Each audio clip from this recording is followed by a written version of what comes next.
All right, welcome everyone to the finals of the Streamfleet Invitational Showdown, the second edition. I'm Elise Randolph, joined by Suitonia, and we've got two great teams together that are going to try and blow each other out of the water in this match 3. This is the winner takes all of this.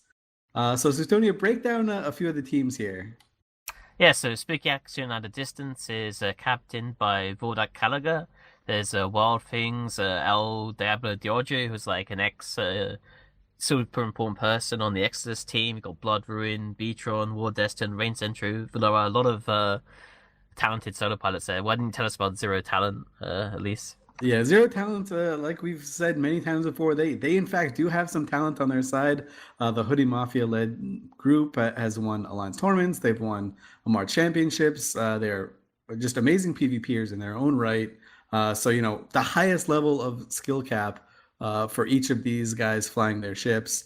And we can go into the picks and bans for this final match, where the meta has been a little bit funky, which we'll talk about a little bit later. But Zero Talent have picked instead their Raven comp. These teams, I mean, I guess you could say the captains kind of have a similar mindset onto how this goes. Why don't you break down the Zero Talent side? Yeah, so Zero Talent decided to pick their Raven comp 2. Yeah, so we saw both of those comps do really, really well in previous matches. And I guess both these teams were just like, you know what? We've practiced with Ravens. We know this mirror match. We know what to do. So let's just have at it. You can see there's a lot of similarities between the comps. And there are a few differences, which I think are going to be playing a pretty big role. Zero Talent have, instead of a Hawk and Stork as their support wing, they have a Manticore and Bifrost. And the Bifrost is actually entirely just all fit with links. It's got 6 links. It can't obviously turn them all on, but depending on the situation, they're facing, they can turn on the certain links that they want. So it's in Alliance tournament parlance, we call it a bit of a bitch fit, right? So it doesn't really do anything by itself, but it helps everyone around it. Similarly, the Zero Talent side, their Orthrus is fit a little bit differently than the Spooky Action side. So we'll see if that actually plays into it at all. I'm pretty excited to see how these guys will fly their setups.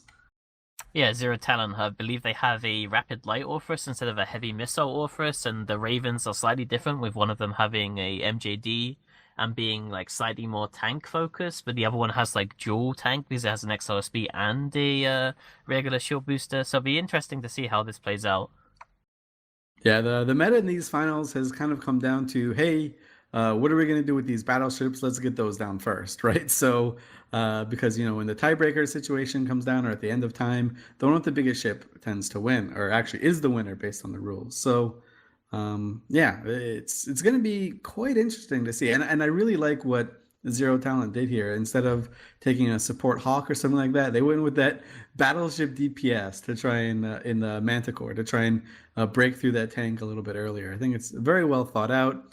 You could tell that these guys knew what they were getting into well before the meta even played out. Like, these guys had practiced and thought about it, and they knew what the end meta would be. So that's why both these teams are here for sure. Yeah, and both Ravens actually are very tanky. One of them has a MJD, the other one just has an 8-slot tank, which is kind of interesting. Not really what you expect from a Raven. Normally, what you see in these tournaments, you see the Ravens be like very kiting focused. Yeah, exactly. So I mean, both these comps are quite kitey focused. I do think Zero Talent might have a bit of an edge, just by just on their links alone, right? Because a lot of their fits, you can see that even with their rigs, they have ionic field projectors, just so they can ensure that they always can target their opponent, no matter what. So no one can really get out of their range, and they're really going to try and use that to their advantage, right? So they can sit like an extra 10 or 15 kilometers out of range from their opponents, where they can't even fire, where the opponents can't even fire back. Yeah, we're in the arena now. So, what can you tell us about the warping ranges here? As the match is about to begin here. With the match has started. Yeah, so the Zero Talent in blue are kind of like clumped in the middle with their support wing. at ranges. Spooky action at a distance came in all at 50. A common thing to do as we see these guys going in for their initial targets right now. It Yeah, looks Zero like Talon decided to go into the Raven. It makes sense. They've got the Manticore, whereas Spooky Action at a distance is trying to get that Manticore down and then trying to also stop working on these smaller ships with that Manticore now dipping into structure. yeah, the idea of taking that Manticore was really, really smart, but it did not pay off. It instantly died here. This Orthrus with rapid lights just Yeah, the completely shredding Raven's in it. trouble from the Spooky Action of the distance side, but now that that Manticore's dead, that's like an extra 600 DPS or so that's probably gone off the field, and the Caracal's about to go down too, because this Raven has got such a strong active tank that once they lose both the Caracal and the Manticore, this Raven's gonna start to like keep up for a while, I think, and the Caracal's gone. Yeah, as we mentioned, the Bifrost on the zero talent side doesn't have any offensive capabilities. They're all for links, so it's just Raven, Orthrus, Drake hammering into this Raven.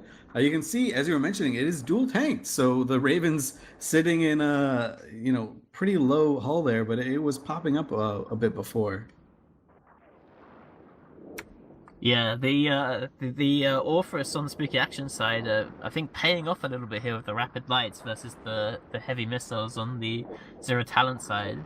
Although saying that the Raven is still going down pretty low. I mean, if they can finish off this Raven and then keep their own Raven alive, zero talent might be able to come back here. The Vordak Caliga's Raven is bouncing up a bit, but he's losing like shivers of hull like each time. You kind of go, oh, that's a big chunk there.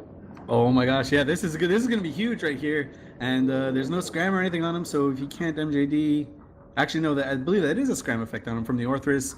These teams knew that MJDing was an option, opting to take that Orthrus, and that's a huge, huge initial blow for the Spooky Action at distance side.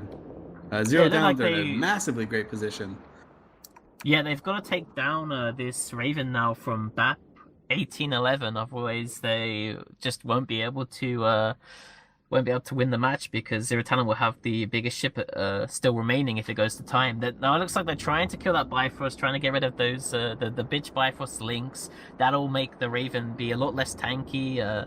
Links give a huge bonus to active tanking with both the resistances and the shield cycle time link. Yeah, the Bifrost also had skirmish links too, just in case I wanted to do that. But now he is gone. So Zero Talent down to just 3 ships, but they're the tankiest of the 3 here. Interesting decision that they went for this Orthrus on the Spooky Action at a distance side. They must know something from practice that the Drake is probably the easiest thing to take down, right? It is big, it is tanky, but it's also got a massive signature, right? So all of these missiles will be able to hit it for a pretty good amount of damage. Whoa, that structure, that armor just went all in one. Oh my gosh, what a huge chunk. And Rain Centro is down for that. That Drake just seems like it vanished. Yeah, that Drake also had a link on it too. The Stork can probably replace it if it's important. It does have like 1 shield link, I believe. But Yeah, losing the Drake is a bit of a loss for them because it's like whenever you lose one of these ships, it just makes it so much harder to break these active tank ships. Yeah, for sure. I mean, the Zero Talent side, they're sitting at 100% HP. Like all of their ships, even though they lost half their team, the remaining half are the important ones, and they're all sitting at 100. We see Zero Talent kind of chasing this Caracal Navy issue. I guess this is why they shot that Drake first, right? Because the Drake could have been providing any different types of links, maybe speed links too. We do know it was providing shield links, but this Caracal can kite pretty well, all things considered. And the Drake shockingly dropped faster than the Caracal did. Yeah, it's probably because of the cruise missiles on the side of the Raven. I believe Zero Talent, Hoodie Mafia is in a heavy missile launcher Orthrus too. So they probably don't really fully apply it to the smaller stuff that well. And the Navy Caracal is down, so they just have an Orthrus and a Hawk left for DPS. I don't think Spooky Action at distance can actually break this Raven anymore. Yeah, Zero Talent, they had the game plan. They knew exactly what to do from the onset. They said, let's get rid of that Raven now. And they lost a lot for it. They traded a Manticore, Caracal, and half of a Bifrost for it. But you know what? Definitely plays off in the late game here. Hoodie Mafia will probably go down here in his Orthrus, but there's 0 chance that this Raven's going to go down to a solo Orthrus, Hawk, and a Stork, right? Like, sure, this Hawk's not going to die, but what's it actually doing?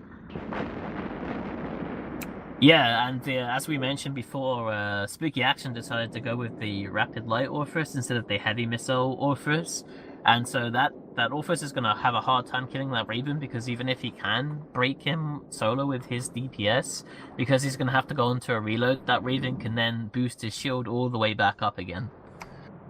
Yeah, that's the one drawback of the rapid lights. I mean, it makes sense on the Orthrus. I mean, it gets all the bonuses for it and everything.